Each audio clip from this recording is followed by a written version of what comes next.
In this video today, we're going to look at choosing the best wetsuit, goggles and tri-suit so you can get the most out of your open water swim. Okay, so here we are, we're looking at the equipment you can wear in a triathlon. We've got Mark in a Speedo tri-suit here, and what you'll see is that the suit is nice and tightly fitting. There's padding on the inside of the crotch to give you some comfort on the bike. The suits are designed to repel water. They dry off very quickly in the heat, and most importantly, they can be worn all throughout the race, under the wetsuit to begin with, and all through to the finish. You do not need to take it off. So we've now got Mark in his wetsuit, and firstly what we need to make sure is that when you go to buy a wetsuit, you actually buy a triathlon wetsuit. Very different from a windsurfing or diving wetsuit. These wetsuits are designed to give you more buoyancy, aid flexibility, and keep you warm in the water. Working from the legs up, if you are a weaker swimmer, what you'll need is to have slightly more buoyancy through the legs, meaning that the wetsuit material is thicker.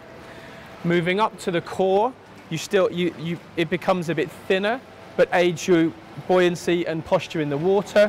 And then onto the shoulders, nice and thin to give you plenty of flexibility. Okay, so now we're looking at putting the wetsuit on, and what we've got to do, work from the bottom up. So what we're going to do is make sure, first of all, that the material on the legs is nice and tight, right the way up past the knees, up into the crotch. When you get to the crotch area, give it a good tug to make sure that it's very, very tight. Up past the waist, and then get over the shoulders with the suit. When you're at that point, you can, if you just turn around, you can get somebody else to zip you up, going from bottom to top there.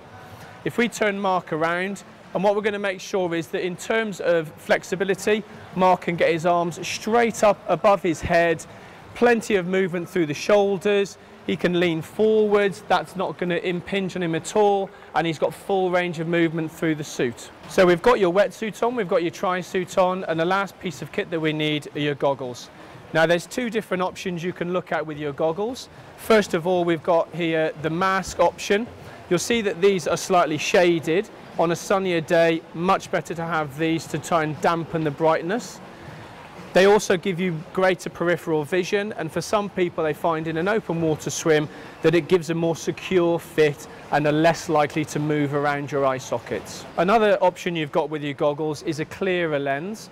You'd use these on a more overcast day, and what you'll see is that the shape of the lens is very different, fits more snugly into your eye sockets, and will give a very, very tight feel. This might be more suitable to a slightly more advanced swimmer. So thanks Dermot for making sure we've got all the right equipment for the open water swim. Our wetsuit fits properly, we've got the right goggles. And one other thing to remember is lubricant. In the swim you can get some chafing, so if you put the lubricant around your neck, around your armpits, and also if you're struggling getting the wetsuit on initially before the swim, you can put it on your wrists and on your ankles. So that's everything you need for the swim. Good luck and enjoy it.